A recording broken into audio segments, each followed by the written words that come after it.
Video games always have crazy guns, but for this video, we want to talk about the next level. Hi folks, it's Falcon, and today on gameranx, the 10 craziest guns in video games. Starting off at number 10, it's the chicken minigun from Counter-Strike Go. When it comes to weird, bizarre, and just plain crazy mods, few makers can match the creativity and all-around madness of the Chinese Counter-Strike Go modder Karasu. If you're looking for weird as hell weapons, this is the name to look for, and one of their best creations has got to be this, the chicken minigun, also known as the CXK XM556. When you hear that name, the obvious thing would be to assume that it is a minigun that fires chickens. No, that is not it. It is a chicken that sits on your arm and fires a miniature minigun for you for some reason. It is a devastatingly powerful weapon that just mows right through enemies, so actually using it on anything other than bots would just be cruel, but it's hilarious to use either way. What really puts this weapon on this list is the reload animation, where you manually reload the chicken's gun for the chicken. Karasu has actually made a ton of really amazing weapons mods, but they're basically impossible to get these days because the website they were originally hosted on closed down recently, so a lot of the best stuff is seemingly lost. I'd guess that they're all floating around somewhere. So if you have any idea where to find some of Karasu's other mods, let us know in the comments and maybe get together and create a repository or something.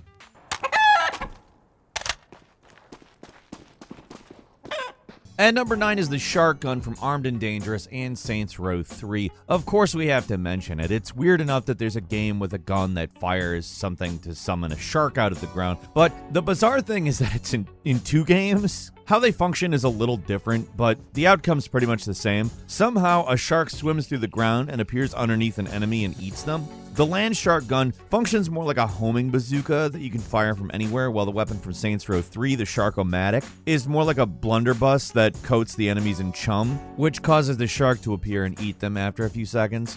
Both weapons are great, and both are weird as hell. The Saints Row one was probably inspired by the Armed and Dangerous one, but as far as I can tell, there's no real official confirmation about that. I guess it's possible 2 different studios could create a shark gun, and it's a coincidence, but I doubt that.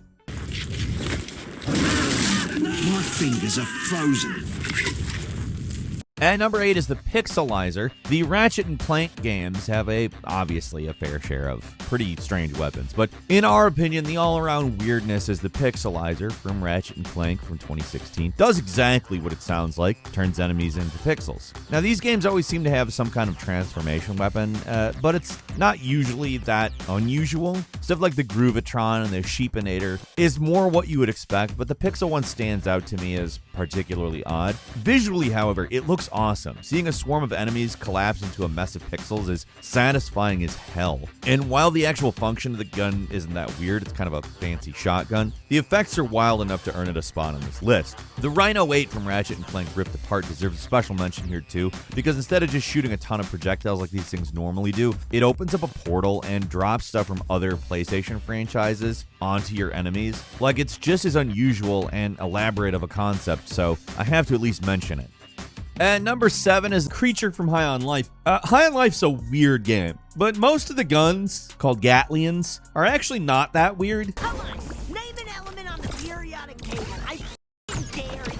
At least if you're talking about function.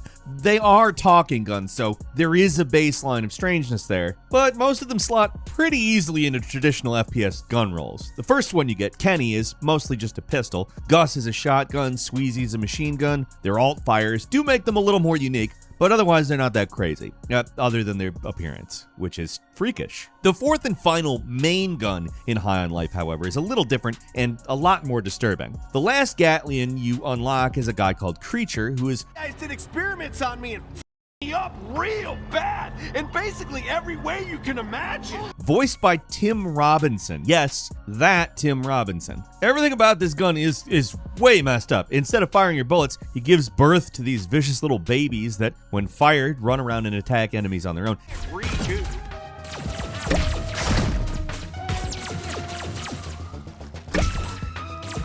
I was supposed to go on a hike today. Yeah. And when I say give birth, I mean it. Creature makes sure you know every excruciating detail about what he's quote-unquote firing. That's what this guy does. He spawns little monsters to attack things, and it's disgusting. It really is done in the most disgusting way possible. But in contrast to its grotesque appearance and means of attack, Creature's actually the most wholesome and friendly Gatlian that you have, and is generally actually really supportive of your character in contrast to how crass the other Gatlians can be. To me, that makes it significantly stranger. And just looking at this gun, honestly, is really all it needs to make me a little queasy. I mean, you control it by sticking your hand in a big red orifice, which I am not going to comment on what that's supposed to be. I'm going to pretend that I don't know for this video because I think it will end up being more beneficial for all of us in the long run. And number 6 is the live ammo crossbow from Oddworld Stranger's Wrath. Despite being an FPS, Stranger's Wrath still manages to capture the Oddworld spirit with some of the most unusual guns in any shooter out there. Instead of just having a standard assortment of different guns, the only weapon Stranger has is his trusty crossbow. And while it doesn't look unusual at first glance, what makes it so strange isn't the crossbow itself, but the ammo. Instead of firing different crossbow bolts, it shoots like creatures, all of which function as different ammo types. There's zap flies that work like stun ammo, chipmunks that can be used to lure enemies around, sting bees which kind of function like a machine gun, stunks which makes enemies puke when you shoot it at them. The list goes on. Probably the strangest thing about it is how it has 2 different types of live ammo just sitting there staring back at you. These are some weird looking little critters that for some reason don't mind you picking them up and launching them around with a little wrist mounted catapult.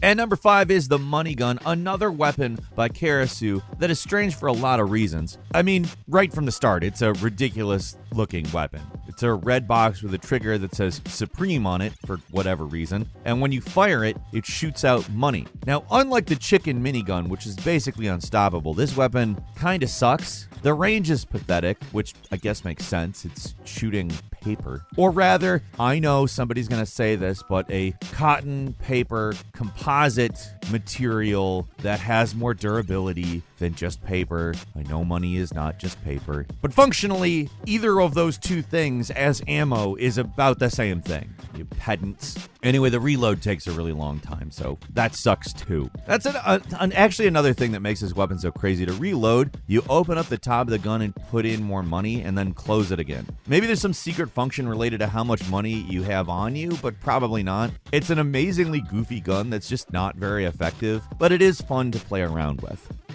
At number 4 is the Cangun, a Doom mod called Realism 2. Sure, Borderlands 3 has a gun that shoots more guns, but that is nothing compared to the Cangun found in the Realism 2 mod for Doom. The mod itself is much more than just a collection of weird guns. It's almost an entirely new game by itself. In it, you've played through a series of randomized arenas with a metric boatload of new modifiers, enemies, and of course, guns. There's a lot of weird and wacky stuff here, but my personal favorite is the Cangun, a gun that, when you fire it, shoots out more guns, which shoots out more guns, which shoots out more guns. It's an insane weapon that is devastatingly powerful if you get it at the right moment, but it is up to random chance if you ever do manage to get one. When you do, however, it will probably save your skin in this game. I could go on for quite a while on the Realism 2 mod. It's actually fairly new and one of the most entertainingly weird things we've seen in a while, but for now, let's move on to number 3.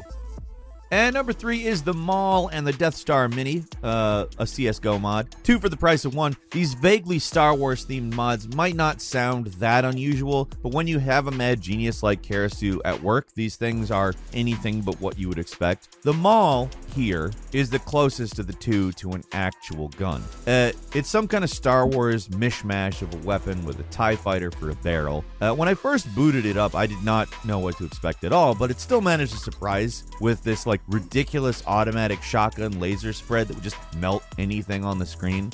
The spread means that it won't automatically kill everything on the screen if they're far enough, but wait a second or two and you will get them. The weapon is completely hilariously overpowered. The reload animation is fantastic too. For some reason, you reload by removing the TIE fighter wing from the barrel and putting on a new one, which sure makes about as much sense as anything else at this point. The Death Star Mini, however, is its own brand of crazy. It's literally a tiny Death Star that hovers over your head and shoots pinpoint death rays that are are nearly one-shot kills. It's odd enough, but the reload really takes the cake. For some reason, to reload the Death Star, it opens up and a tiny green planet floats out and is replaced by a new planet. What that is supposed to be, I do not know.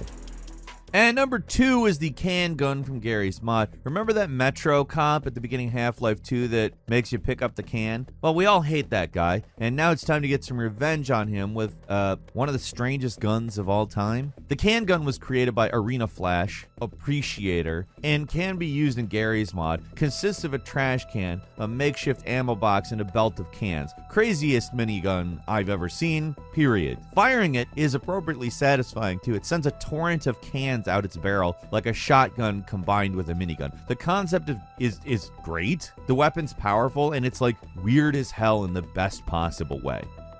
And finally, at number 1 is the dinner launcher from Doom. Don't know where to start, okay? This one is in a league of its own. Made as part of a weapon pack for Doom called the U2 Poop Arms by Captain J, this gun is a cannon that shoots food at your enemies. It's weird and powerful, but not that noteworthy until you hit the alternate fire and shoot out a little cocktail glass that summons a red-eyed head from the Zelda CDI games who shoots a giant laser at the ground and kills everything nearby. Yes, that's what this weapon does. The other weapons in the pack are, by the way, not normal by any stretch. There's a weapon that is an X-Wing, and its secondary fire is to release a drone that you can actually pet, like a cat or dog. It's bizarre stuff. A quick bonus for you, Mr. Toots from Red Faction Armageddon. Absolutely essential when talking about crazy guns and games. The bonus weapon that you can get here can be used after beating the main campaign in Armageddon. It's a My Little Pony looking horse that you can fire by lifting up its tail and shooting out a rainbow beam of energy from its rear end.